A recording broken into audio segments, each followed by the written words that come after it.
दिव्यदृक्साक्षी आदिकर्तारं कृपानिधे प्रणतक्लेशनाशाय अनन्ताय नमो नमः।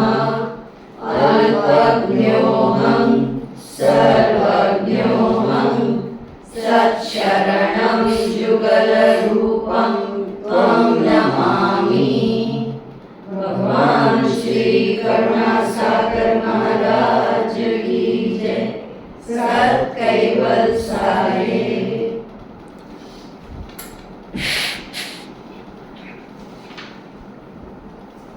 आज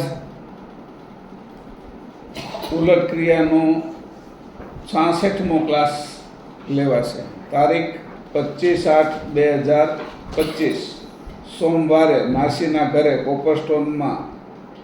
સમય 3:45 એટલે 3:45 વાગે. આની આગળ આપણો જે 65મો ક્લાસ હતો લેવાનો હતો એ 24/7/2025 એટલે 1 મહિનો ને 1 દિવસ થયો. આજે ઉલટ ક્રિયાનો ક્લાસ આપણે લઈએ છીએ. એમાં હું 20 દિવસ તો બહાર રહ્યો, એટલે એવી રીતે આ 66મો ક્લાસ લઈએ છીએ. 66મો ક્લાસ છે એ અવ્યાકૃત અને નિરંજનની ઉલટ ક્રિયાનો. આમ કેટલામો?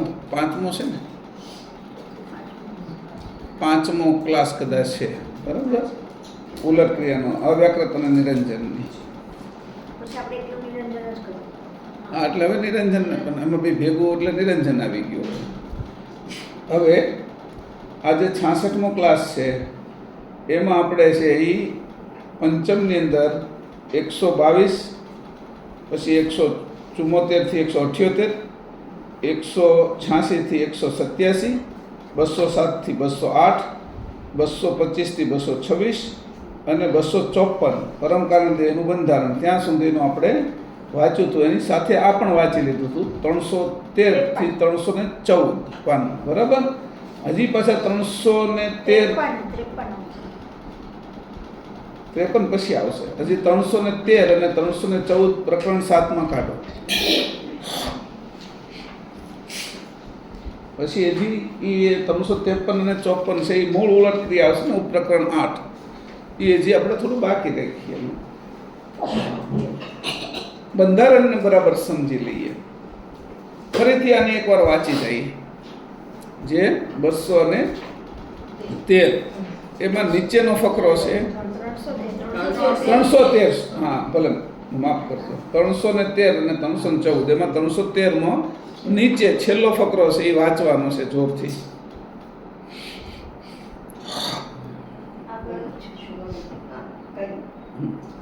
હવે અવ્યાકૃત અને નિરંજનના સંભળાશે, આવી જશે ત્યાં સુધી.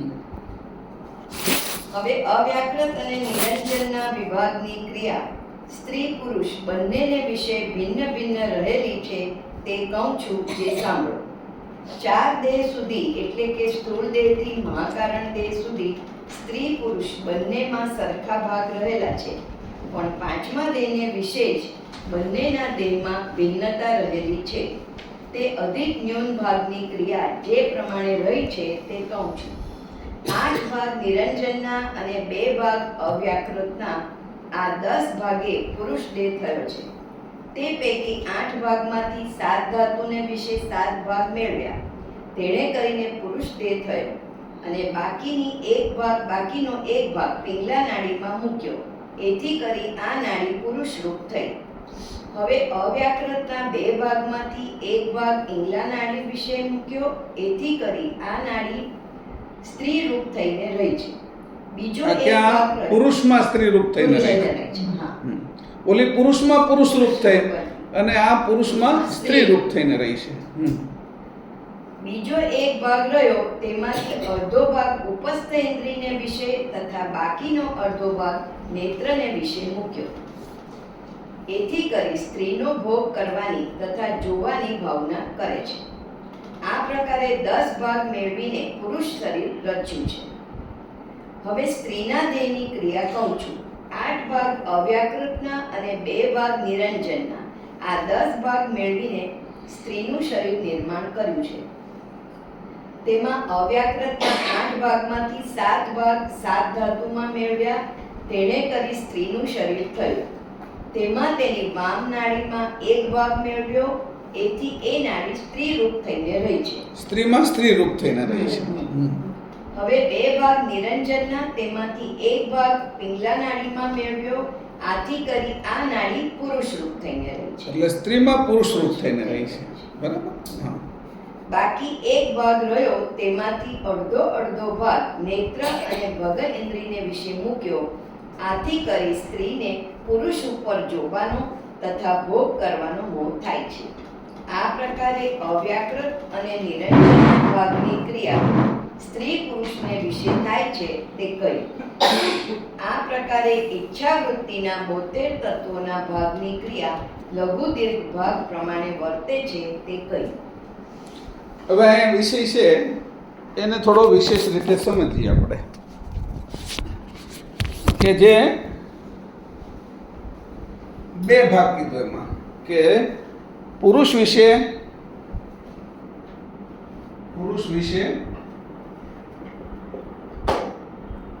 જે પિંગલા નાડી છે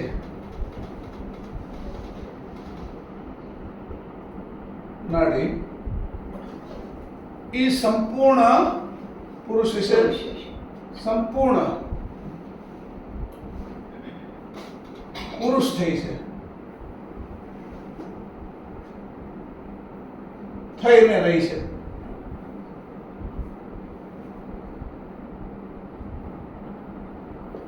બરાબર. સંપૂર્ણ પુરુષ થઈને રહી છે.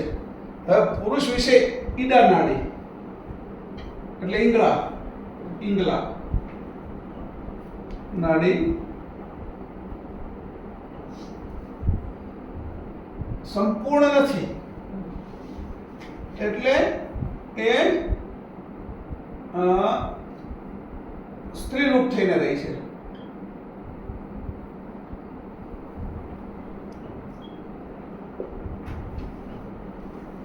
અહીંયા સંપૂર્ણ વાપર્યું છે, અહીંયા સ્ત્રી રૂપ થઈને રહી છે એટલું જ વાપર્યું છે.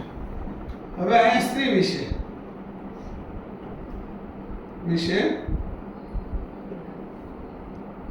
પિંગલા નાડી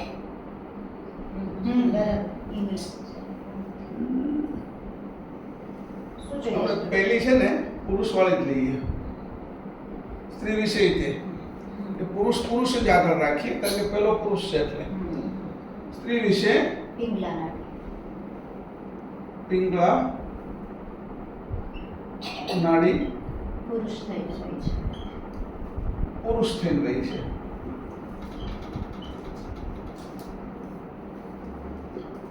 છે. બરાબર. હું કામ લખું છું એમના તમને ખબર પડશે. અને નાડી સંપૂર્ણ સ્ત્રી રૂપ થઈને રહી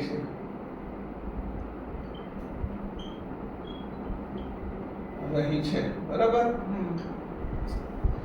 હવે આ બંનેની અંદર છે, આની અંદર તો સ્ત્રીમાં અને પુરુષમાં તો જે પિંગલા નાડી છે એવી શરીરની મુખ્ય નાડીઓ છે એ 72,000 છે. એમાંથી 14 એ અધિક મોટી છે, એના નામો આપણે લખેલા છે, અત્યારે અહીં લખતો નથી. અને એમાં 14માં તે મુખ્ય નાડીઓ 3 બતાવી. બરાબર. એટલે એક આમાં આપણે ઉમેરી દઈએ એટલે સુષુમ્ના.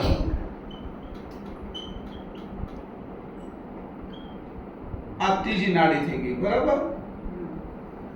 આનો અત્યારે કોઈ સામાન્યમાં રોલ નથી દેખાતો આપણને. આ નાડીઓનો રોલ દેખાય છે સ્ત્રી પુરુષ વિશે, એ હંમેશા કાર્યરત જ રહેશે. હવે સ્ત્રીમાં જે પુરુષમાં જે પિંગલા નાડી છે એ 36,000 છે નાડીઓ એની સાથે જોડાયેલી, પિંગલા નાડી સાથે જોડાયેલી. અને જે આ બધી જ નાડીઓ છે, આ બધી જ નાડીઓ જેમાં મળે છે આવી રીતે કરીને એ એક નાડી થઈ, એનું નામ પિંગલા છે. આ 36,000 છે અને મેં 5 દોરી છે, પણ એમાં 36,000 નો વેગ છે. આની અંદર છે એ 36,000 સ્ત્રી રૂપ થઈ ગઈ, બરાબર. એને એવી રીતે ગણી નાખી આપણે. એ જ્યારે એક થઈ ગઈ એટલે આ રીતે ભાલ તિલક થાય જ છે. એની રીતે આપણે ભાલ તિલક બતાવી છે ને, ભીતર ભાલ તિલક. એ ભાલ તિલક કેનું થાય છે? ઈડા પિંગળા અને સુષુમ્નાનું કેવી રીતે થાય છે કે એની સાથે 72,000 નાડીઓનો વેગ છે, એટલે એ ભાલ તિલક અહીંયા થાય છે.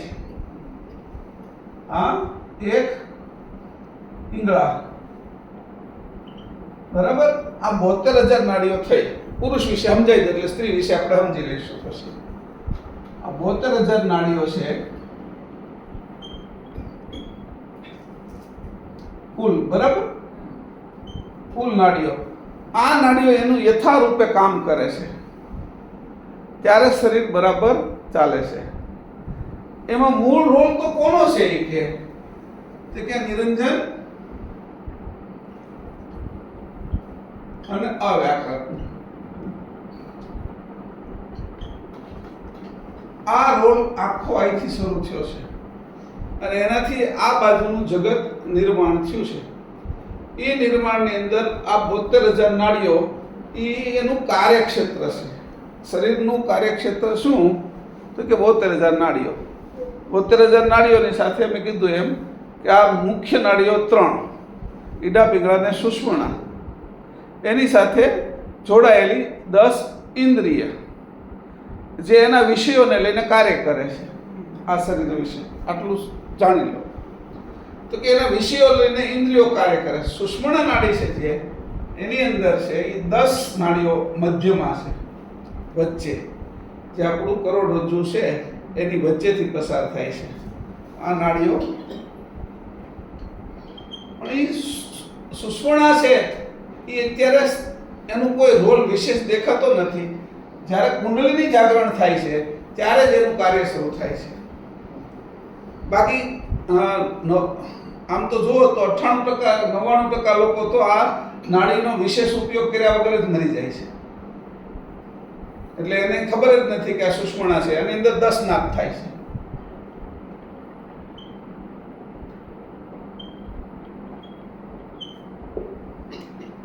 આ નાદ છે એ જ શબ્દ બ્રહ્મ છે, જે ગત આકાશ એટલે નિરંજન જેમાંથી ઉત્પન્ન થયા છે એનું મૂળ સ્વરૂપ નાદ રૂપે હતું. એને બ્રહ્મનાદ પણ કીધું. અને બ્રહ્મનાદ એનું સ્વરૂપ એટલે ઓજ, અને ઓજમાંથી ઉત્પન્ન થયા એ નિરંજન પુરુષ, બરાબર. એટલે હવે આનાથી શું થશે? આ વાત કરી છે એટલે કે જ્યારે ઉલટ ક્રિયા કરવાની છે તો નિરંજનને બરાબર સમજીને એ જન્મો ક્યાંથી છે. કોઈ માણસને આપણે કોઈ રોગ તપાસવો હોય તો એને પૂછે ને કે તમારા માતા પિતા કે સાસુ સસરા કે બીજા જે કાંઈ આવતા હોય એના માતા પિતા, એને કોઈને ડાયાબિટીસ હતું, એને આવો રોગ હતો જે વારસાગત આવ્યો, આનો વારસો શું છે?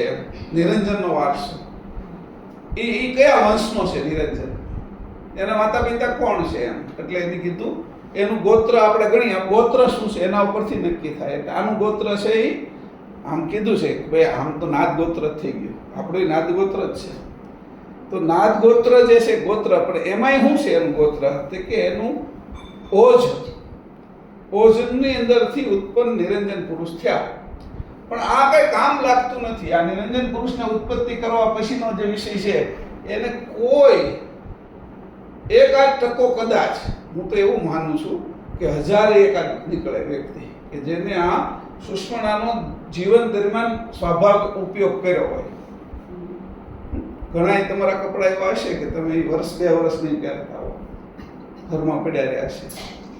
એવા વાસણો હશે કે તમે છે એને 2-3 વર્ષ સુધી કાઢ્યા જ ન હોય, પડ્યા છે તમારે આગળ. ઘણી એવી વસ્તુ છે કે તમે ઘરમાંથી કાઢી નહીં, અને ઘણી એવી કિંમતી વસ્તુ છે એને પણ તમે લોકરમાંથી કે એની તમે કઈ ઉપયોગમાં લેવા માટે 5-5 વર્ષ સુધી કાઢી નથી. એ તમારો સંગ્રહ છે. એ લોકરમાં રહે તેના આધારે આપને એક આત્મવિશ્વાસ રહેશે, એક અભિમાન રહેશે કે મારે આધાર રહેશે કે મારે અગર આવું કિંમતી વસ્તુ પડેલી છે. એ કિંમતી વસ્તુનો ઉપયોગ નથી, છતાં એનો ઉપયોગ એવી રીતે છે કે એ મારા મનને આધાર આપે છે કે હું છું, એટલે એ રીતે હું જીવી શકું છું. એવી રીતે આ વસ્તુ પડી છે, પણ એ અત્યારે તો એને ખબર જ નથી કે આધાર છે. જેમ કોઈના પિતાજી માતાનું અવસાન થઈ ગયું હોય એની ગુપ્ત ખજાનો મૂકી દીધો હોય, એ ગુપ્ત ખજાનાની એને ખબર ન હોય, કોઈ યાદ ન કરાવે અથવા કોઈ એની નકશો ન હોય, તો એનો એ ઉપયોગ આખી જિંદગી કરી શકતો નથી. એ મનુષ્ય સુષુમ્ના નાડીનો પૂર્ણ ઉપયોગ કરી શકતો નથી, એટલે એ એને આપણે રહેવા દઈએ. આ બાજુ આ જે 72,000 નાડીઓ છે, એ નાડીઓ જે ચાલે છે એ જોડાયેલી કેની હારે છે, કોના દ્વારા ચાલે છે? એટલે નક્કી કર્યું કે આ તત્વો ચલાવે છે. તત્વો આ 72,000 નાડીમાં પ્રવાહિત થાય છે, અને પ્રવાહિત થયેલા તત્વો છે 5, એ એનું પરિણામ જાગૃત કરે છે. એટલે અહીંયા કીધું તત્વ 1 તો કે પૃથ્વી, બીજું જળ, ત્રીજું અગ્નિ, ચોથું વાયુ અને પાંચમું ગત આકાશ. કેવી રીતે કાર્ય કરે છે? ઈડા પિંગળા એટલે જમણું નાકનું છિદ્ર અને ડાબો નાકનું છિદ્ર, આ બે એની અંદર ચાલતા 5 તત્વોના પ્રણવ. આ 5 તત્વોના હાલે છે, એટલે આને આપણે નક્કી કર્યું કયો તત્વ હાલે ત્યારે કેટલા આંગળ હોય, કેવો હોય, આપણે નક્કી કરી નાખ્યું. એ નાડીઓની અંદર પ્રવાહિત થાય છે. પૃથ્વી તત્વ આવતું હોય તો કેટલા આંગળ છે? તો કે 12 આંગળ. રંગ કેવો છે? તો પીળો. પછી ત્રીજી વાત કરી એને પારખવા માટે, ક્યાંથી હાલે છે? તો કે મધ્યમાંથી. એની ચાલ, આ ચાલ, કલર અને આંગ, બરાબર. જળ હાલે તો 16, સફેદ. પછી એ ક્યાંથી હાલે છે? નીચે ગતિ, નીચી ગતિ, ચાલ નીચી, બરાબર. અગ્નિ તત્વ હાલે તો 4, પછી કલર લાલ અને હાલે છે ક્યાંથી? ઉપરથી, બરાબર. પછી વાયુ તત્વ હાલે તો 8 આંગળ, પછી તત્વનો કલર લીલો અને ત્રાસો, બરાબર. હવે આકાશ તત્વ હાલે તો 2.5 આંગળ, શ્યામ અને આખા નાકમાંથી ચાલે, પૂર્ણ નાક, ખરેખર આખા નાકમાંથી, બોલો મધ્યમાંથી, પૂર્ણ નાકમાંથી વિસ્તરેલો, આ રીતે ચાલે છે. એટલે આ જે છે એનું ગણિત કરવા માટે આ નાડીઓ દ્વારા પુરુષ અને સ્ત્રી એટલે નિરંજન અને અવ્યાકૃત એના કાર્ય 5 તત્વની અંદર શરૂ કર્યા, એટલે એની તરત જ ત્યાં કાર્ય માટેની તૈયારી થઈ ગઈ કે ભાઈ આ તત્વ ચાલે, અને એ તત્વને ચલાવવા માટે અને એનું જ્ઞાન પ્રાપ્ત કરવા માટે એક શાસ્ત્રની રચના થઈ. એ શાસ્ત્રનું નામ છે સ્વરોદય.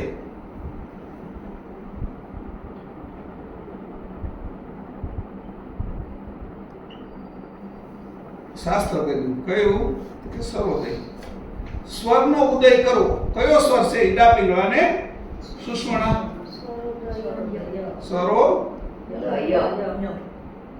બરાબર, શાસ્ત્ર છે. આ જે સર્વોદય શાસ્ત્ર છે એ શું કરે છે? કઈ નાડીનો ઉદય કરવો એ ખાલી ઈડા પિંગળા અને સુષુમ્નાને નથી જાણતું. સર્વોદય શાસ્ત્ર 5 તત્વોને પણ જાણે છે. કયો તત્વનો શ્વાસ હાલે છે ને કયું કાર્ય કરવું સૃષ્ટિમાં, એ તત્વના આધારિત છે. એક તો કયો નાડી ચલાવી, એમાં કયું તત્વ ચલાવવું, અને કયો પગ આગળ દેવો કાર્ય માટે.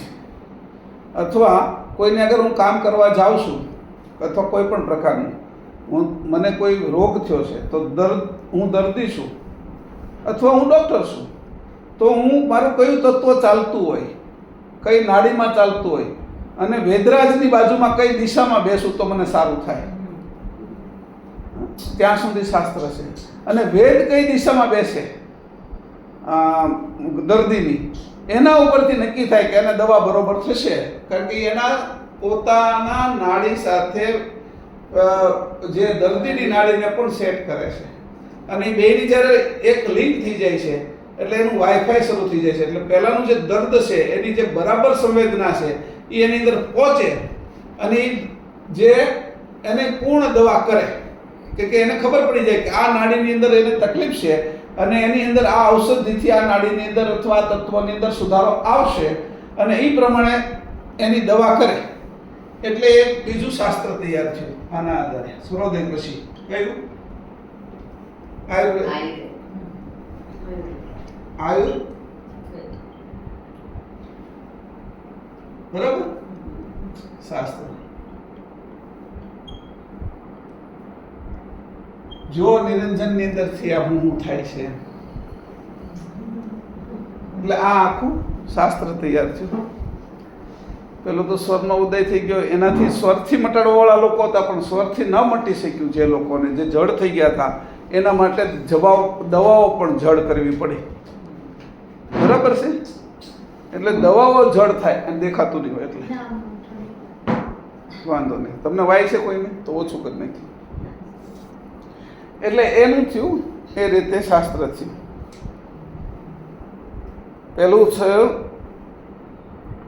સૂર્યોદય આયુર્વેદિક શાસ્ત્ર.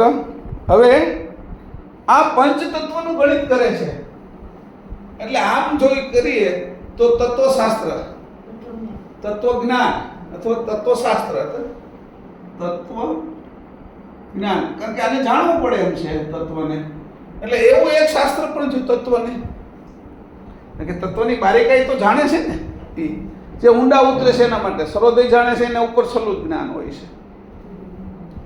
પછી એને કીધું શિવ સરોદય, સૂત્ર આપ્યું શિવ સરોદય. શિવ નો અર્થ જ છે નિરંજનનું જ છે.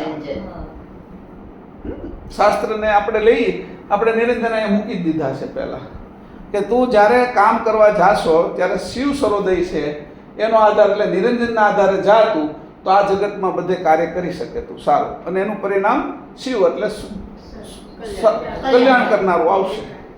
કલ્યાણ કરનારું કયા પક્ષમાં આવશે? તો પહેલા તારું કલ્યાણ થશે પછી આજુબાજુ વાળાનું કલ્યાણ થશે. એટલે શિવનો અર્થ જ એવો છે કે બધાનું કલ્યાણ થાય. એકનું કલ્યાણ થાય ને એકનું અહિત થાય, હિત એવું નહીં થાય એમાં. એટલે અહીંયા થયું તત્વજ્ઞાન. એટલે તત્વજ્ઞાન જ્યારે થયું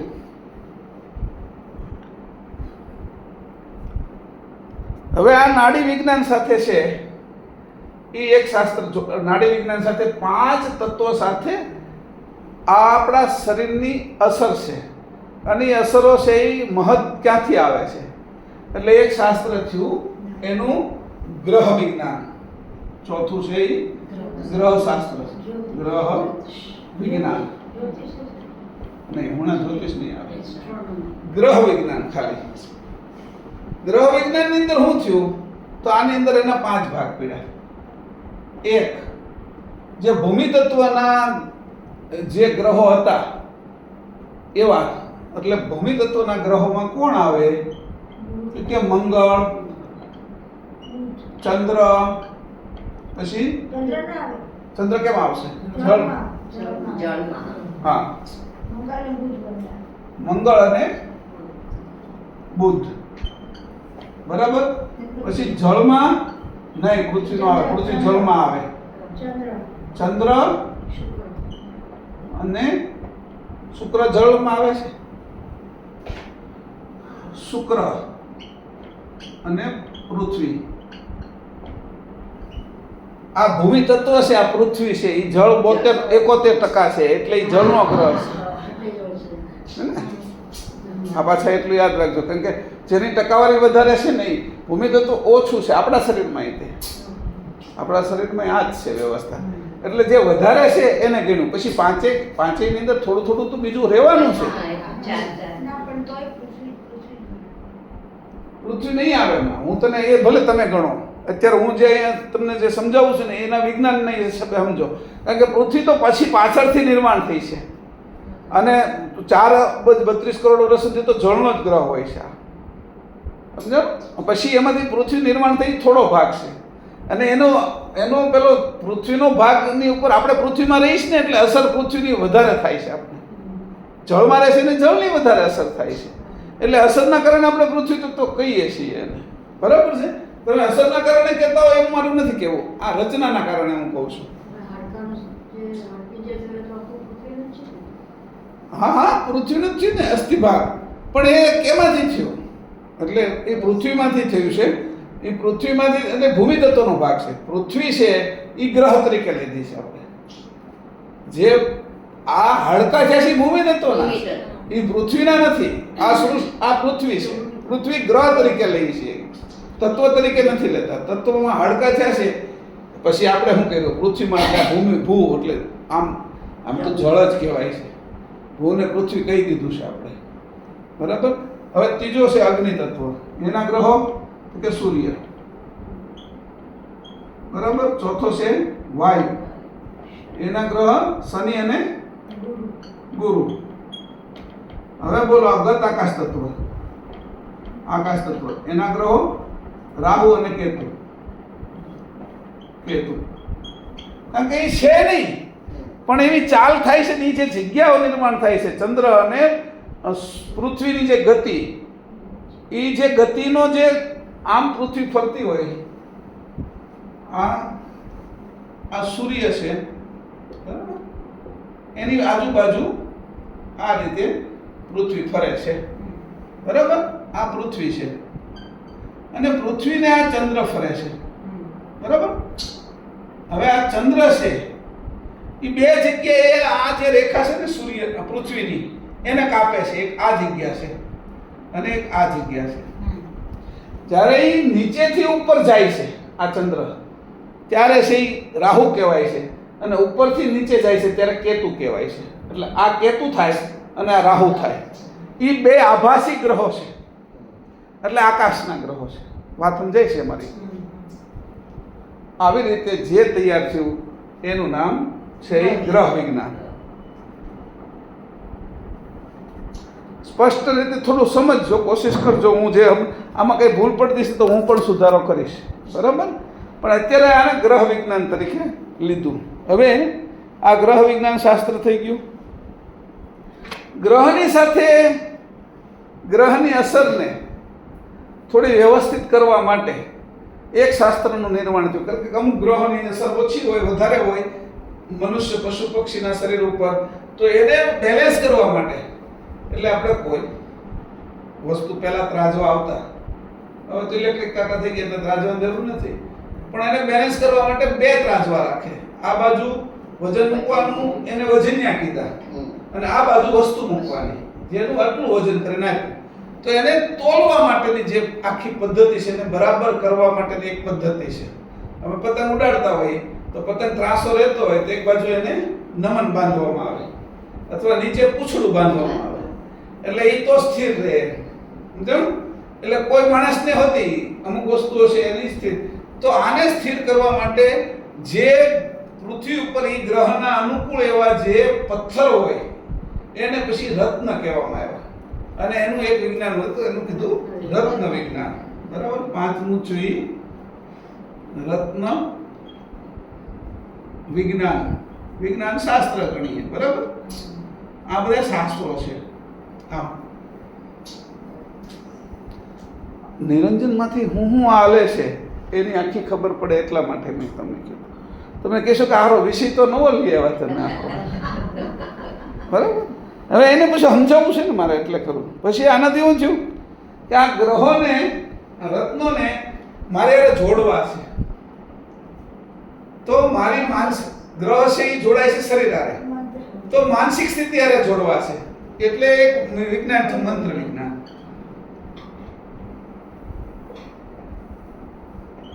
મંત્ર ગ્રહને જોડી દીધો, જે જેનો મંત્ર છે એ પ્રમાણે જોડ્યો, મંત્ર વિજ્ઞાન છે. હવે આની સાથે એક નક્ષત્ર લઈ લીધા કે આ 27 નક્ષત્રો પણ છે. આ ખાલી આ ગ્રહો નથી 9, એની સાથે તમારે એની સાથે એને ભેગા કરવા પડે એવું છે. તો એમાં તમે 27 નક્ષત્રોને ભેગા કર્યા.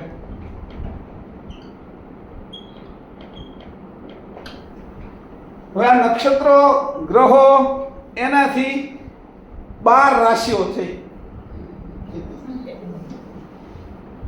એટલે આ 12 રાશિ એટલે શું? રાશિ વિજ્ઞાન આખું. એટલે 7મું આવ્યું રાશિ વિજ્ઞાન. હવે આ રત્ન, મંત્ર, રાશિ, ગ્રહ આ બધાને જોડ્યું એટલે એક વિજ્ઞાન ભેગું થયું. એનું નામ આપ્યું જ્યોતિષ શાસ્ત્ર.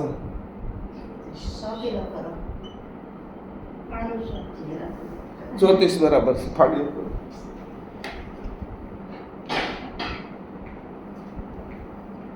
જ્યોતિષ શાસ્ત્ર. આ જ્યોતિષ સુધી આવ્યા. હવે જ્યોતિષ માટે એક તમારે કંઈકનું કંઈક ગણિત કરવું પડે. એટલે ગણિત માટે છે એ એક શાસ્ત્ર છે, ગણિત શાસ્ત્ર. એને આમાં આ નિરુક્ત કહે છે. શાસ્ત્ર જે અંગ છે ને, શું કહે છે એમાં? નિરુક્ત્ય. નિરુક્ત એટલે હવે શું? ગણિત.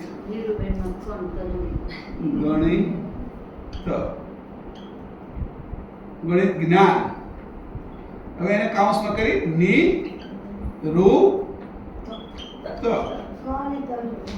નિરુક્ત્ય. બરાબર બરાબર છે ને? તો આ આખું થઈ ગયું જ્યોતિષ, ગણિત, નિરુક્ત.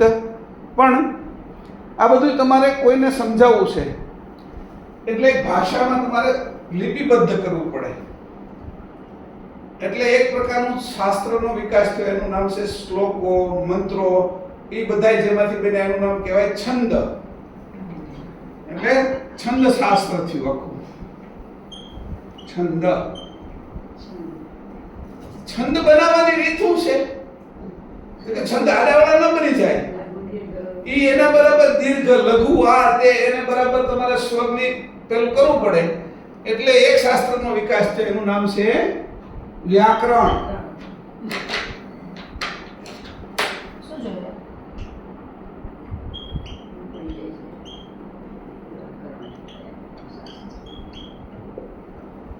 જોજો આ વ્યાકરણ છે. પણ તમે આ બધું કરશો છે ને આધારે, આ બધું ગણિત, છંદ, વ્યાકરણ કરશો કે ના આધારે, અને ક્યારે કરશો? એટલે એનો જે વિકાસ છે એનું નામ છે શિક્ષા, શિક્ષણ. એનું એક શિક્ષા, એનો વિકાસ થયો. આ બધું જે ભેગું થયું એનું નામ શિક્ષા. આ કરશો શેમાં આવી? એટલે કાળમાં, આ સમયમાં કરવું પડે ને. એટલે થયું કલ્પ. કલ્પ વિજ્ઞાન.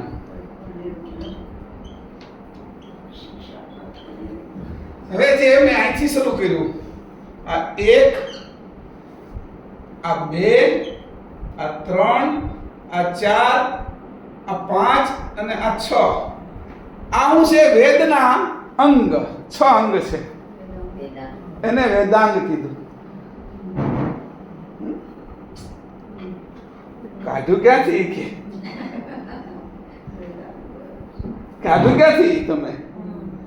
કે આ 36,000 નાડીઓ, એની અંદર જે પ્રવાહ વહે છે એમાં પુરુષનો છે કે સ્ત્રીનો છે, ત્યાંથી શરૂ કર્યું.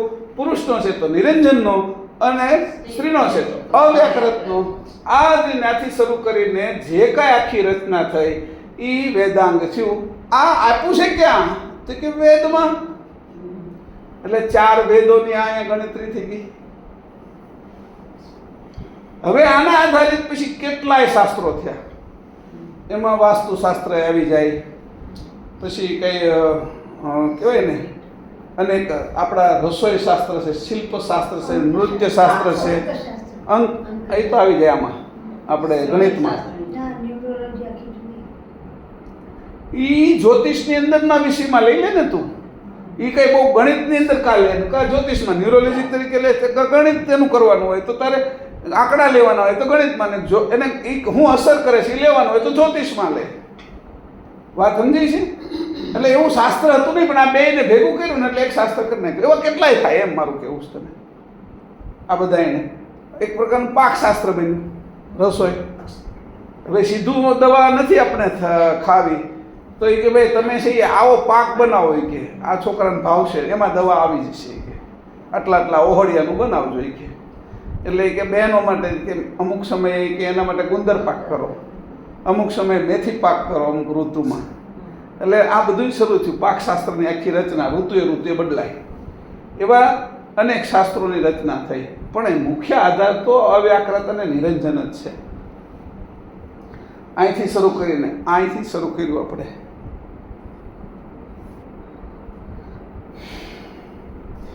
આટલા શાસ્ત્રો છે એ નિરંજન અને અવ્યાકૃત પછીના રચનાઓ થઈ, અને આની અંદર અત્યારે આપણે જીવીએ છીએ. આ શાસ્ત્રોથી જગતની રચનાની અંદર ઉત્તમ રીતે જીવી શકાય. આ શાસ્ત્રોની અંદરથી જગતની રચના નિરંજનથી નીચે થઈ છે, એટલે 5 શરીરો સુધી અને 5 તત્વોમાં અને 5 કોષોથી જે આપણે જીવીએ છીએ એ બધું નિરંજન નીચેનું છે. એમાં તો જે નિરંજન નીચેનું આ બધું જ્ઞાન છે એની અંદર આખું વિજ્ઞાન આવી ગયું.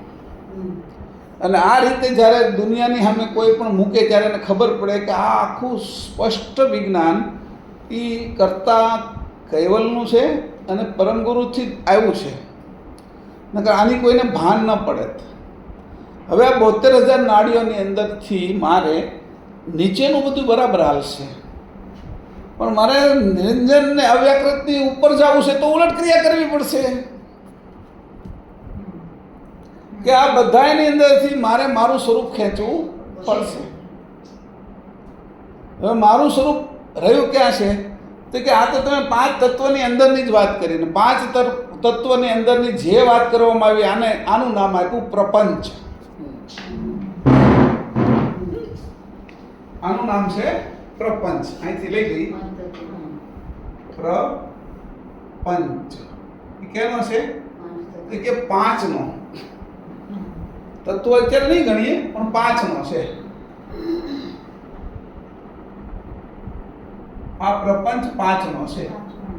હવે 5 તત્વ ગણો કે 5 તમે છે એ એના દેવો ગણો, નિરંજન, અવ્યાકૃત, શંકર, વિષ્ણુ અને બ્રહ્મા. તમે એમાં પ્રોટોન, ઇલેક્ટ્રોન, ન્યુટ્રોન ગણો, એની અંદર ઉર્જા ગણો કે આકર્ષણ ગણો, એને પ્રપંચ કહેવાય. તો પ્રપંચ જ્યાં સુધી છે ત્યાં સુધી તારું સ્વરૂપ નથી. આ વાત સમજી લીધો. પ્રપંચ, પ્ર એટલે મારો નહીં, હું સ્વ નહીં, પ્ર બીજું, એટલે પ્ર અને સ્વ, પ્ર અને સ્વ. આ પ્રપંચની વાત બધી કરી. સ્વની શું છે? સ્વની એટલે તારી. આ બધી તમે મહેશભાઈ પ્રપંચની વાત કરી, પણ પ્રપંચને સમજ્યા તો પ્રપંચની પાર જવાની તમને ખબર પડે. પ્રપંચની પાર જવા માટે શું છે? એ કે મારો વિષય છે તો આ. એ શું છે? હું કોણ છું અને મારા કરતા કોણ છે? આ મુદ્દો આવે શરૂ થયો. એટલે પ્રપંચની પાર જવાનું છે, પંચની પાર. પંચની પાર જઈને આ બધું કરવાનું છે. એટલે એને અહીં કીધું કે આટલી બધી, કે આ નાડીઓની, એટલે નાડીઓની અંદર જે ગૂંથણી છે, જે ગોઠવાયેલું છે, જે ગૂંથ છે, અને એકબીજા સાથે જે વણાયેલું છે, એ વણાટની અંદર જે કાંઈ છે એ બધું વળવાળું છે. પ્રપંચ કેવો છે? વળવાળો. પ્રપંચ વળવાળો. અને સ્વ કેવો છે? કેવળ. વળ નથી. બરાબર? વળ વાળો પ્રપંચ અને સ્વ વળ વગરનો કેવળ. હવે જ્યાં સુધી મને આ વળ ચડેલો છે એ કેનો છે? કે 72,000 નાડી અને આ બધાનો છે. અને વળ પહેલો કોનો ચડ્યો તો કે નિરંજનને અવ્યાકૃતનો. અને ક્યાંથી એને ક્રોસ થયો. જ્યારે આપણે જોઈએ ને ચિત્ર, આ શ્વાસ છે ને જે ઈડાનો, એ પાછો આમ ક્રોસ ગતિ કરે આવી રીતે નાડીઓમાં. આ તરફ આવી રીતે છે એક આપણું સુષ્મણા. તો અહીંથી મેં જે શ્વાસ લીધો ને એ આવી રીતે ગતિ કરે છે, બરાબર. આ સર્પાકાર હે ને. અને આ અહીંયા આ જે જગ્યા છે ને એ વળ ચડે છે. 1 2 3 આવા વળ ચડે છે ને એ વળ ગૂંથાય છે. ગૂંથાઈ જવું એટલે એની અંદરથી વળમાંથી બહાર ન નીકળી શકે. હું નકરો વળ કરે છે એમ કે ઘણા, બરાબર. એટલે આમ જડતા જે પકડી લે એને વળ ચડે, અને આ વળમાંથી આપણે નીકળવું છે. હવે આટલી બધી વાતો એટલા માટે મેં કરી તમને કે નિરંજનને અવ્યાકૃતની નીચે આટલું બધું છે. અને આની અંદર બધા જ લોકો છે ને આને જાણે છે ને એ લોકો અભિમાન ધારણ કરે છે. સર્વોદય શાસ્ત્ર જાણતો હોય કોઈ, એની આજુબાજુ તો સર્વોદયના જ્ઞાતા છે, એના પંડિત છે, એના જ્ઞાની છે, એટલે એને મળવાવાળાની એક લાઈનો હોય, એટલે એનો એક પંથ થાય, એક જથ્થો થાય. જથ્થો એટલે એ ગતિના લોકો થાય, એટલે એનો પંથ કહેવાય. બીજા છે તો કે ભાઈ આ ડૉક્ટર સારું જાણે છે, આ વૈદ્યરાજ સારું જાણે છે, એ નાડી પકડે ને હાથ પકડીને કઈ રીતે તમને શું રોગ છે. એટલે એનું એને અને એના ભક્તોને બંનેને અભિમાન આવે. એ અભિમાન પાછું રોજ ચડે. જેમ મગ તમે મઠ ને ચણાની ફળગાવો એ રોજ મોટા થતા જાય ને ભેજવાળું વાતાવરણ આવે એટલે ખાલી ભેજવાળું વાતાવરણ હોય તોય પલાળ્યા પછી આ ભેજવાળું વાતાવરણ થાય છે. એટલે જે દર્દી છે એ વેદરાજને માને છે ને વેદરાજ દર્દીને માને છે. એ બંનેની સાંઠગાંઠ એવી હાલે છે કે આમાંથી નીકળી નથી શકતા ને એને દ્રઢ કર્યા કરે છે.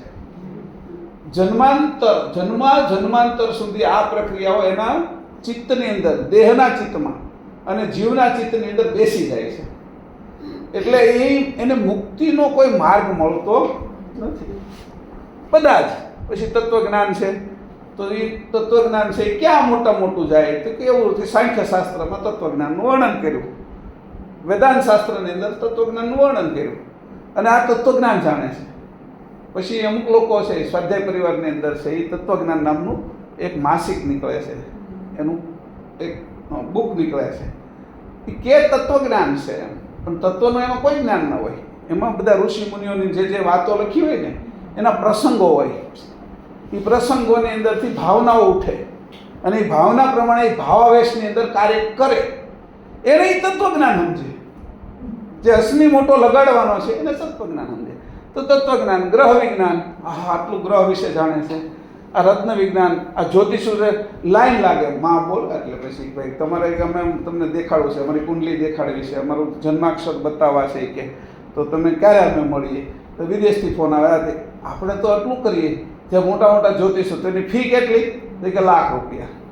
અને એ ₹1,00,000 દઈને એનું વખાણ કરવાવાળા લોકોની ટીમ હોય એક આખી કે મને આનાથી આ સારું થઈ ગયું, આ થઈ ગયું, એ બધું જ. તો આ આખું જે કાંઈ દેખાય છે આપને એને કીધું પ્રપંચ. પ્રપંચમાંથી કાઢે કોણ? આ વળ ચડેલા છે એમાંથી કાઢે કોણ? અને દેખાડે કોણ? કે આ બધા આટલા વળ છે, જો તો ખરો. પેલા તો દેખાડે તો એને કાઢવાનું મન થાય ને. આટલા બધા વળો છે અને એની જાણકારી જ્યોતિષ, છંદ, ગણિતની અંદર ગણિતજ્ઞ છે રામાનુજ, ગણિતજ્ઞ. તો રામાનુજ ગણિતજ્ઞ છે. પછી આર્યભટ્ટ, વસુરબુદ્ધ, પછી એવા બધા છે એ આજે હોતી ભટકે છે. પછી વ્યાકરણાચાર્યો આવ્યા, પાણીની, પીસલી, શાક્તાયન, કાત્યાયન, જેમિની, જૈનેન્દ્ર, આ 8 વ્યાકરણાચાર્યો એ એકલા જ ભટકે છે. આટલું બધું સૂક્ષ્મ એની વર્ગીકરણ કર્યું. મંત્ર દ્રષ્ટા ઋષિઓ એ ભટકે છે. શિક્ષાની અંદર ચાલનારાઓ અને કાળની અંદર કાળને પણ અટકાવનારા લોકો પણ ભટકે છે. કાળને અટકાવીને ઘણા ઊભા હોય એટલે હનુમાનજી છે એ સૂર્યને ન ઉગવા દીધો. પછી પહેલા સત્યવતીએ છે એ પછી દિવસ ન થવા દીધો અથવા દિવસ ન હાથમાં દીધો, એવી રીતે એના પતિને બચાવવા માટે. બરાબર? તો જે ઘટનાઓ છે ને, પણ તોય એ બધું હું એક પતિને બચાવ્યો એની કથા થઈ ગઈ. આ રોજ નવા પતિઓ કેટલાય ઉત્પન્ન કરે છે એની કોઈ કથા નહીં. રોજ કેટલાય વિદેશમાં ને એમાં બધા લગ્ન કરતા છે, રોજ નવા પતિઓ કેટલાય બનતા છે. મનુષ્યના નહીં, પશુ પક્ષીના રોજ બનાવે એ પતિઓ. તો કે એ પતિવ્રતા ધર્મ, એ કે પતિવ્રતા ધર્મ કોની સાથે રાખવાનો? તો કે સ્થૂળ દેહ સાથે રાખ્યો, અને સ્થૂળ દેહની અંદર પ્રાણ મૂક્યો. તો કે અહીંયા સુધીના બધા જ પ્રપંચો છે, રિદ્ધિ સિદ્ધિ પ્રપંચમાં આવી જશે, પંચમુદ્રિકા પ્રપંચમાં આવી જશે, પરકાયા પ્રવેશ પ્રપંચમાં આવી જશે, નવધા ભક્તિ પ્રપંચમાં આવી જશે, અષ્ટાંગ યોગ પ્રપંચમાં આવી જશે, 4 વેદે પ્રપંચમાં આવી જશે, 6 શાસ્ત્રે પ્રપંચમાં આવી જશે, 18 પુરાણે પ્રપંચ. ક્યાં સુધી પ્રપંચ છે? 60 નીતિઓ એ પ્રપંચમાં છે ને 108 ઉપનિષદો પ્રપંચ અને સ્વની વચ્ચે આટા મારે છે. વેદાંત છે ને હજી ઠેઠ સુધી પહોંચ્યું નથી, અને નીચે એને ગમતું નથી. નીચેના માળે એને ગમતું નથી. આ નીચેના માળ છે બધા 5માં, પણ તોય એ ઉપર જઈ શકતું નથી. કારણ કે ત્યાં ગયું ને ઉપર 10મા માળે ગયું, ત્યાં એની બેટરી પૂરી થઈ ગઈ, ઉપરના 2 માળ બાકી રહી ગયા. એ બેટરી એટલી જ ભરેલી હતી, આ પછી એટલું કામ થાય નહીં, 2 માળ બાકી રહી ગયા. એટલે આટલા બધા અશ્મિઓને લઈને સંસાર ચાલે. અને આ સંસાર છે એને જ કીધું આખું પ્રપંચ. હવે આ સંસાર અને આને કીધું સાર. બીજી વાત કરી, પ્ર અને સ્વ. પ્ર એટલે સંસાર, સ્વ એટલે સાર. સંસારમાં સાર તો છે જ. સંસારમાં સાર શું છે કે તું છો એ, કે તું છો એટલે સંસાર છે. તું ન હો તો સંસાર હોય તો તને શું ફરક પડે? તું નથી. એટલે વસ્તુ થઈ મુદ્દો સ્વ. હું નક્કી થયો. હું એટલે કોણ? એટલે એને કીધું કે આ અશ્મિ વાળો હું નહીં, અહંકાર વાળો હું નહીં. અહંકાર, અશ્મિ એને છોડીને હું જે છું એ સ્વરૂપ અને અસ્તિત્વ. આ જે અશ્મિ અહંકાર એની સાથે શું રહ્યું છે કે જે આપણી આ બાજુની ભાવનાઓ રહી છે, ચોટેલી ભાવનાઓ રહી છે, એની અંદર આપણે દેહભાવ, જીવભાવ અને આત્મભાવ રહ્યા છે, અને એ એના અંતસ્કરણો રહ્યા છે. પણ આપણો સ્વ અને એનો ભાવ એ અંશનો છે, અને એના અંતસ્કરણ છે, એને જાગૃત કરવાના છે. એટલે હવે જવાનું છે પ્રપંચની પાર. નિરંજન અને અવ્યાકૃતની ઉલટ ક્રિયા કરો એટલે પ્રપંચની પાર જવાય. અને તત્વ ક્યાં પડ્યા છે ભાઈ? તો કે એના 72,000 નાડીઓની અંદર સ્ત્રી અને પુરુષના ભાગો જે અલગ થયા છે એના કારણે પ્રપંચ હાલે છે. અને સ્ત્રી અને પુરુષના ભાગો એક થઈ જાય તો પ્રપંચ મટી જાય. 8 અને 2, 2 અને 8.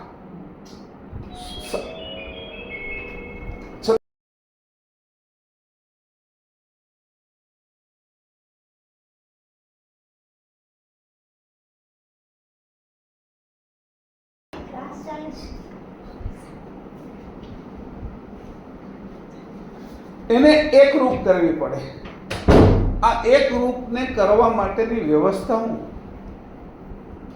એટલે કીધું કે અહીંયા સુધી 5 દેહ છે એ તત્વના છે, એના ઉપર તું જા એટલે સત્વ છે તે પ્રણવ દેહ છે, અને એનાથી આગળ જા તો અંકુર છે.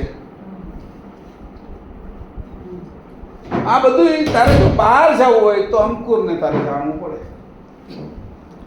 હવે અંકુર છે એ 84 તત્વોની તત્વોમાં નથી. આ જે છે 84 તત્વો સુધી તો આ જ બધો વહીવટ છે. એટલે 84 તત્વો છે એ બનાવ્યા તત્વો, એ બધો વહીવટ છે એ પ્રપંચનો છે.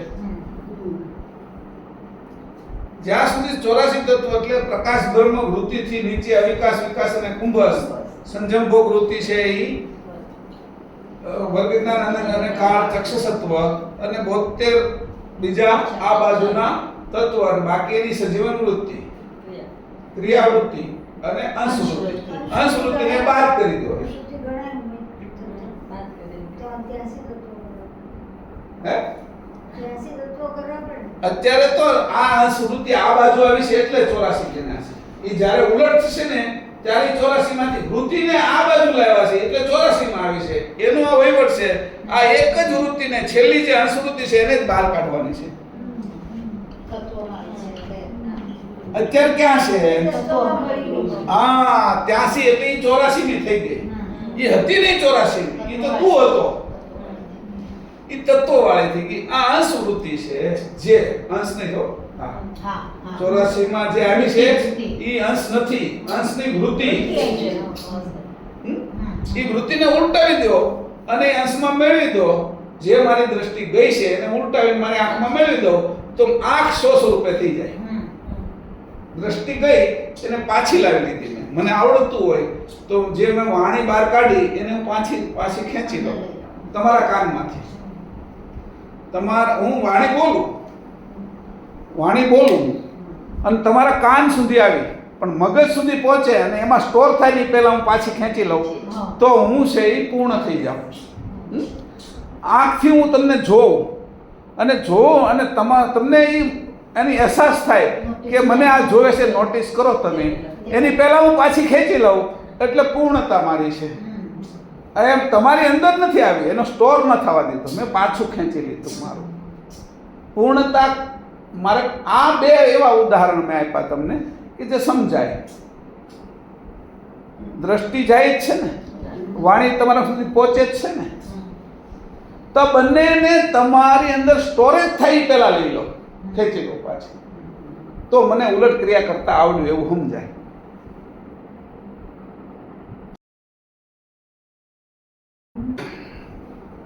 એટલે આ 84 તત્વો અને અંશવૃત્તિ. હવે મારે જવું છે 84 તત્વની બહાર. તો 84 તત્વની બહાર મને લઈ કોણ જાય, કોણ એવો સહાયક થાય? એટલે મને 84 તત્વોમાં પ્રકાશ બ્રહ્મ વૃત્તિ તો આવી ગઈ છે. તો એની સિવાયના કોઈ બાહ્ય તત્વો હોવા જોઈએ. અને એ ક્યાં છે? તો એ કે અંકુરમાં.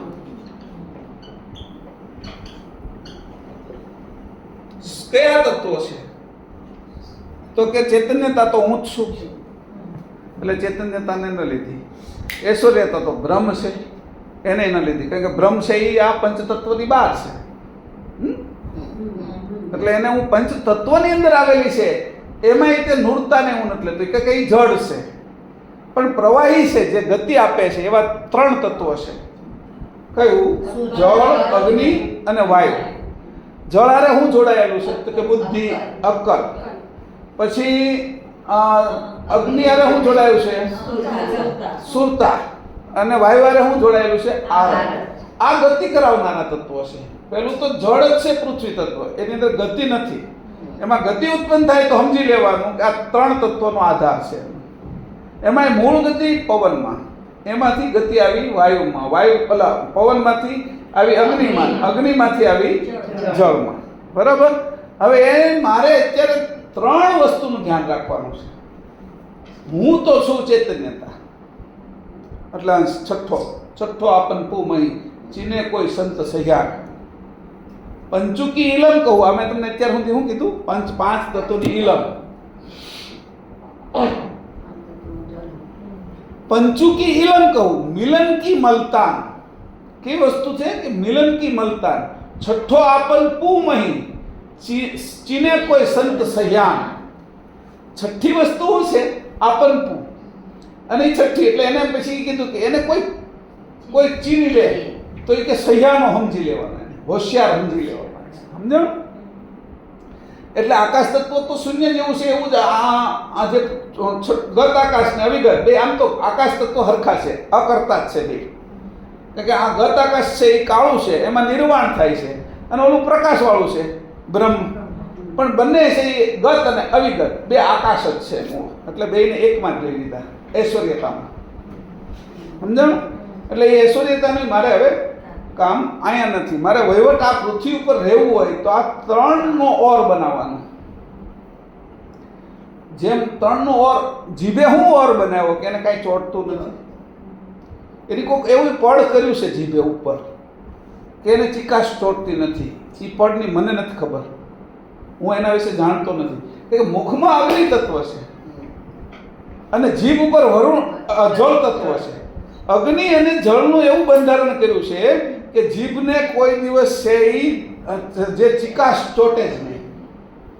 હવે એ કયા ન્યાય તમે ન્યાય કહો છો? તેને કીધું કે ભાઈ કમળ છે એ પાણીમાં રહે છે, એના મૂળ વિશે અગ્નિ તત્વ છે અને આખું જળમાં છે.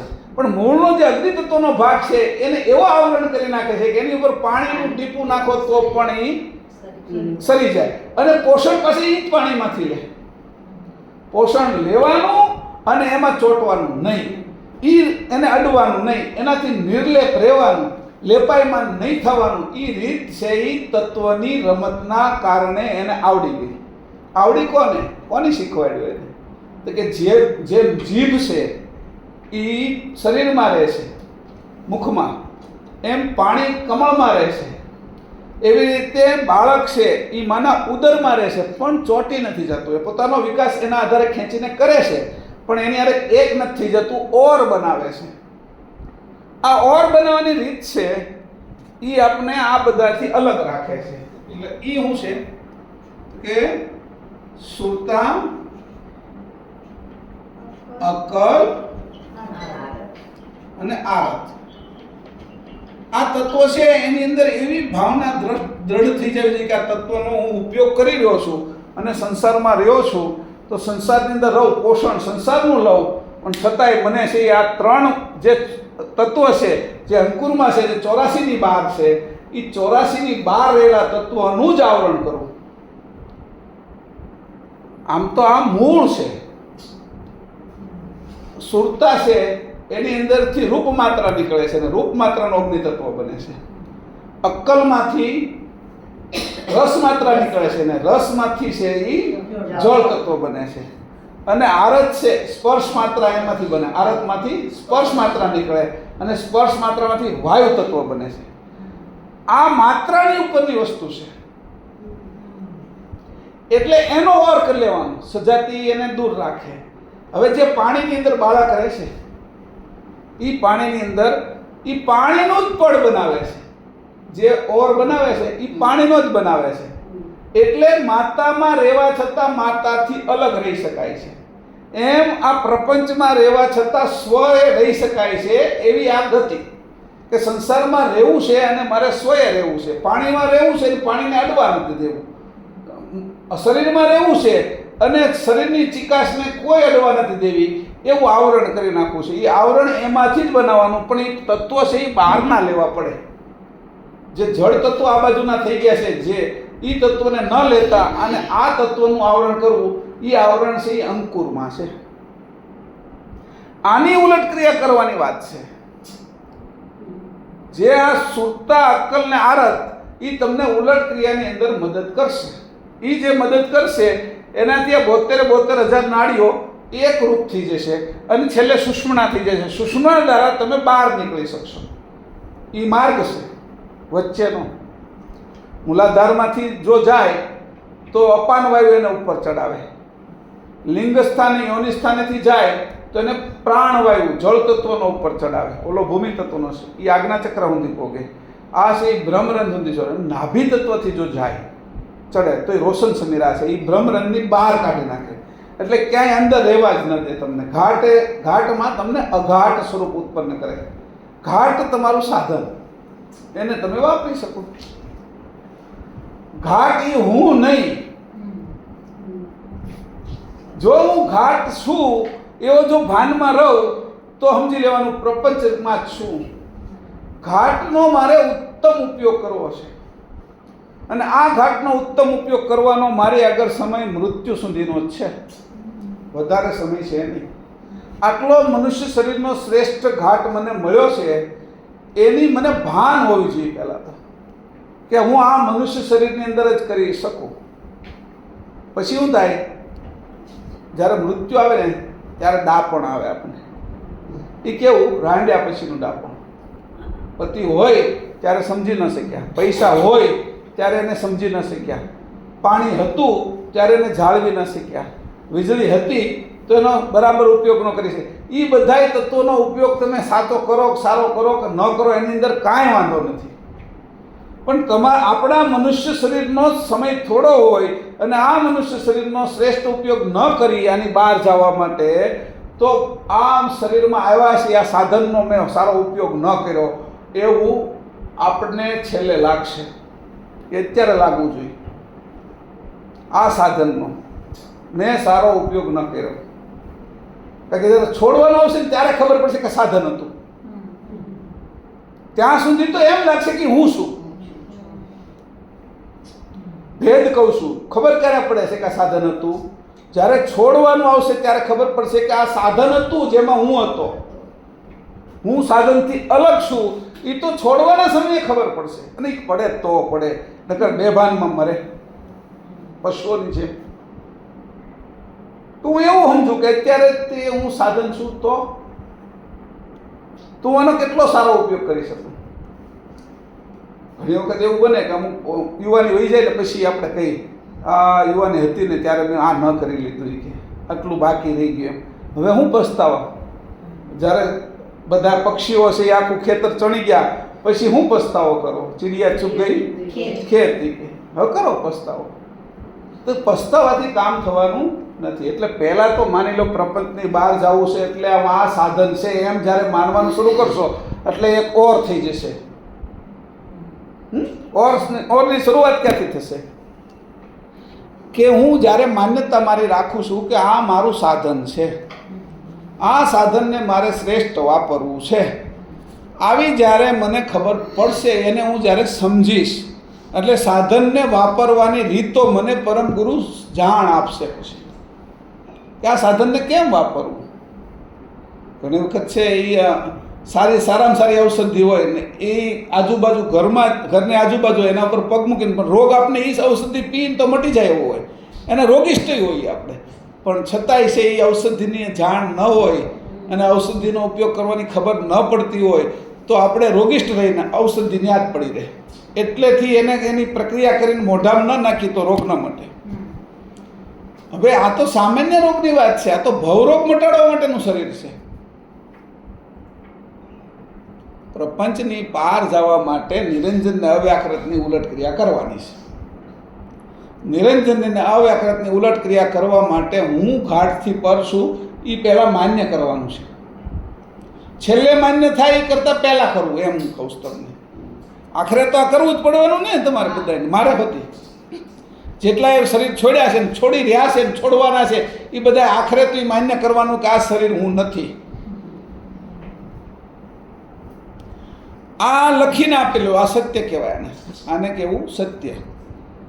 હું શરીર છું એ અસત્ય. હવે હું શરીર નથી એટલે મારે આ શરીર છે ત્યાં સુધીમાં એનો સારામાં સારો ઉપયોગ શું કરવો એટલે જાણ મેળવવાની. જાણ ક્યાંથી મેળવવાની? તો પરમ ગુરુનું સ્વરૂપ તો વ્યાપક છે અને પરમ ગુરુ જાણ આપે છે. અત્યાર સુધી જે જાણ હતી એ મને આ નિરંજન અવ્યાકૃત 3 ગુણની જ હતી. હવે મને મારા પતિ, મારા કર્તા, મારા ધણી, મારા અંશી એની જાણ આવે એટલે એને શુદ્ધ જાણ મેળવવાની. શુદ્ધ જાણ કે મને હવે તમારે એને ક્યારે રોવું પડે એની સામે. બેસીને રોવું પડે, હુતાય રોવું પડે, રોતા રોતાય તે એને કરગરવું પડે, કરગરીને તે જાણ મને એ આપો કે હું આ શરીરનો ઉપયોગ કરી અને હું મારા સ્વરૂપે થઈ જાઉં એવો એને યારે ભાવ કરવો પડે. એ ભાવનો જ્યારે વહેતી સ્ત્રોત આવશે એ ભાવ ત્યાં સુધી પહોંચશે. કારણ કે વાઈફાઈ હાલે છે અહીં આપણે મનુષ્ય બનાવેલું, તો આ એનું વાઈફાઈ છે એ ત્યાં સુધી પહોંચશે. જે ભાવથી જાણ તમે ત્યાં મોકલો છો એની અંદર જ ભરાઈને એ જાણ તમારી અંદર આવશે. જે કરોળીઓ જે તારથી નીચે ઉતર્યો છે એ લાળના તારથી પાછો ઉપર ચડી જશે. આ ન્યાય. હું જે ભાવ કરું છું, હું જ્યારે ભાવ કરું છું ત્યારે મારો આ હૃદયનો, મનુષ્યના હૃદયનો ભાવ નથી, ઘાટના હૃદયનો ભાવ નથી, જીવના હૃદયનો ભાવ નથી. શરૂઆતમાં ભલે કરો. આત્માના હૃદયનો ભાવ નથી, મારા અંશના હૃદયનો ભાવ છે. એ તો તમે જાણો. એવો જ્યારે એને ભાવથી બંધાય છે. આ બધું જગત આખું ભાવથી બંધાયેલું છે અને કુભાવથી વિખેરાઈ જાય છે. બંધારણ જે થયું છે એ ભાવની ભીનાશથી થયું છે. એ પછી સ્થૂળ દેહનું હોય, દેહોસ્મી હોય, દેહભાવ હોય, જીવભાવ હોય, આત્મભાવ હોય કે અંશભાવ હોય. એટલે મારે અંશનો ભાવ કરવાનો છે અને ભાવથી મારે જોડાવાનું છે મારા કર્તા સાથે, પરમગુરુ સાથે, અને એને કદી જાણ મેળવવાની છે કે મને આ દેહની અંદર હું દેહથી અલગ છું એની મને સમજણ પડે. એ પહેલાં તમે સમજાવી દો ને, ત્યારે તો આખરી સ્થિતિ થઈ ગઈ છે.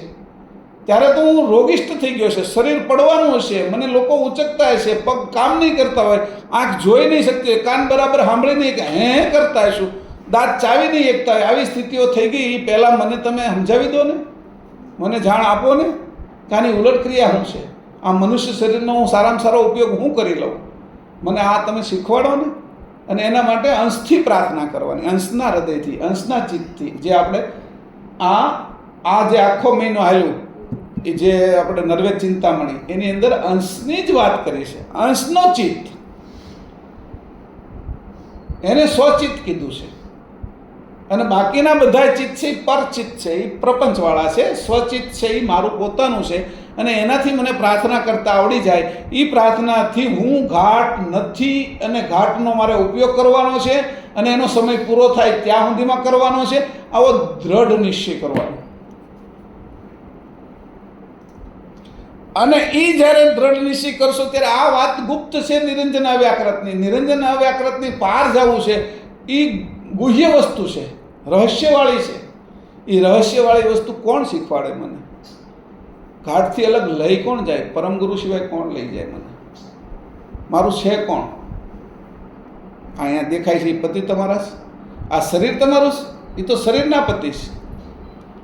છોકરાઓ શરીરને જાણે છે, મા બાપ ભાઈ બહેન એ બધા શરીરના સંબંધીથી ક્યારે કોઈ લોહીના સંબંધી થયા, શરીરના સંબંધી થયા, એનાથી આગળનો કોઈ સંબંધી નથી દેખાતો તમને. હું સાચી વાત કરું છું. કોઈ તમારો સંબંધી છે કોણ? એ કહો તમારો પોતાનો. એ તો બધા ઘાટના સંબંધી છે. એનાય ઘાટ કાલ પડી જશે અને તમારાય પડી જશે. અને ગતિ ક્યાં થશે? તો જે કર્મની ગતિ છે એ બાજુ લઈ જશે. કાલે પાછા બીજા સંબંધી. કાલ એટલે આ દિવસ આથમી જશે મનુષ્યનો, અને નવો દિવસ ઉગશે, નવો જન્મ થશે. એમાં હું જે અવતાર 84 લાખમાં લઈશ ત્યાં નવી માં, નવો બાપ, નવો ભાઈ, નવી બેન, નવો પતિ, નવી પત્ની, નવા છોકરા, નવો સંસાર, નવો મામો, નવો ભાણિયો, નવો કાકો, નવો ભત્રીજો. આ આખો વ્યવહાર પ્રપંચની અંદરથી પાર જવાનો કરવાનો છે. એટલે આટલી બધી વાતો મેં તમને પ્રપંચની સમજાવી. પ્રપંચની સમજ્યા પછી મેં તમને કીધું કે ઘાટ છે એ પ્રપંચનો છે, ઘાટ સાધન છે. અત્યારે મનુષ્ય શરીર ઉત્તમ સાધન છે. એ પડે પહેલાં જાગૃત થઈ જવું, હું ઘાટથી જુદો છું અને એનો મારે આ ઘાટનો શ્રેષ્ઠ ઉપયોગ શું કરવો એના ઉપર જ મંથન કરવું. આના સિવાય ક્યાંય મથવું નહીં. જો બીજી જગ્યાએ મથો એટલો સમય તમે એને આપો છો તો સમય તો પૂરો થઈ જશે. સમય તો ટક ટક ટક ટક ટક ટક જાય છે. ઘડિયાળને કટ ટક ટક ટક ટક ટક, પછી તક તક તક તક થાય. તક મળીશ તને, તક મળીશ એમ દરેક ક્ષણે કહેતો જાય. તક મળી, તક મળી, તો કંઈક તક વહી ગઈ. છેલ્લે તો તક તક દર વખતે કર્યું. એટલે સમયને જતાં વાર નહીં લાગે. ઘાટથી અલગ શું? ઘાટનો ઉપયોગ કરવાનો છે, શ્રેષ્ઠ ઉપયોગ કરવાનો છે, પ્રપંચની પાર જવાનું છે, નિરંજનને અવ્યાકૃતની ઉલટ ક્રિયા કરવાની છે. અને એના માટે મારે તૈયાર થવાનું છે. એટલે એના માટે તૈયારી એટલી જોરદાર કરવાની છે કે મને મારા કરતા પરમ ગુરુ મને જાણ આપો. કોઈ કહેવાનું નથી આ તમને, તમારે જ કરવાનું છે. બધા જ એકલવ્ય છો તમે. કોઈ ગુરુ રાખવાના નથી તમને. બધા જ ગુરુ છે એ દ્રોણાચાર્ય છે.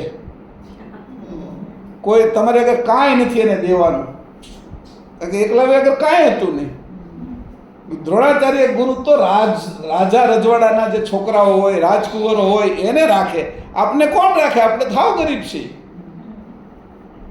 આપણી ગરીબાઈનો તો પાર નથી. આપણે તો ગરીબથી રંક છીએ, ગરીબ કરતાય નીચે. જ્યારે આ ભાવ કરશું એટલે અભિમાન નીકળી જશે. મારે કે છે હું મારો કહેવા જેવું. અને વાસ્તવિક રીતે છે. આપણે બધા એકલવ્ય છીએ. એકલવ્યને ગુરુ જે મળે ને એ સીધા મળે. મૂર્તિમાંથી ગુરુ પ્રગટ થાય એને. મૂર્તિ તો દેખાય એની ખાલી અમથું જ રાખ્યું, પણ ગુરુ તો એને જાણ રૂપે આવ્યા. અને એ ઓલા જે સાચા ગુરુ દેખાતા થાય, એ ગુરુ જે દ્રોણાચાર્ય એ નો વિદ્યા શીખવાડે એવી વિદ્યા છે એ એકલવ્યને જાણ રૂપી ગુરુએ શીખવાડી. તો આપણે બધા એકલવ્ય છીએ. તમને કોઈ કહેવા આવવાનું નથી, કોઈ પ્રગટ ગુરુ દેખાવાના નથી. તમારે ગુરુ ગોતવાના છે. એ તો વ્યાપક પરમ ગુરુ જે એનું મૂળ સ્વરૂપ છે, જાણ સ્વરૂપ, એને જ તમારે પકડવાનું છે. અને એને જ્યારે તમે પકડશો ત્યારે તમને શુદ્ધ જાણ આવશે. અને આ શુદ્ધ જાણથી આપણે બધાએ અંશે થવાનું છે. આજનો વિષય આવો. મેં ઉલટ ક્રિયાને આમ કરીને તમને કીધું કે આપણે અંશે થવા માટે છે એ નિરંજન અવ્યાકૃતને વટવાનું છે. હજી એક ક્લાસ બાકી રહેશે નિરંજન અવ્યાકૃતની ઉલટ ક્રિયાનો. પણ આટલું સમજ્યા પછી હું તમને કહું છું. મેં આ બધું સમજાવ્યું, કેમ જવાનું છે એનો રસ્તો બતાવ્યો, આ ઘાટ છે એનો સમય બતાવી દીધો, અને ઘાટથી તમે અલગ છો એ વાત કરી દીધી. અને આ ત્રણ વસ્તુ અંકુરમાં છે, સુરતા, અક્કલ ને આરત, એનું પડ કરવાનું છે. અને એ પડ કરીને આ બાજુ સંસારમાં રહેવાનું છે. અને એમાંથી સંસારમાંથી સારને કાઢી લેવાનો છે, પ્રપંચમાંથી સ્વને કાઢી લેવાનો છે, વળમાંથી કેવળ થઈ જવાનું છે. આટલી વાતો આજ મેં તમને કરી. શ્રીમદ કરુણા સાગર ભગવાન કી જય. સત કેવલ સાહેબ.